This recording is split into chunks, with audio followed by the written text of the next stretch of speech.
دوستان میخوایم پایه واسه گلدون درست کنیم واسه تو خونه با گچ و لگن یا قالبای اندازه‌ای که دوست دارین میارین با پایه با چوب MDF پایه درست میکنیم واسش.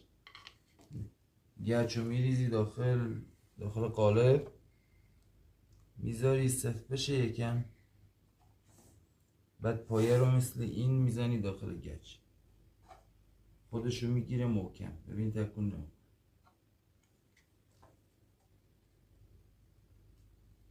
بعد از داخل قالب درش میاری، با سنباده اون کج و ماوجیشو میگیری صافش میکنی.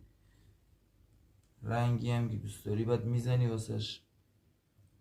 خیلی قشنگ دیگه، نمیخواد بری هزینه کنی تو بازار بخری. واسه جای گلدونت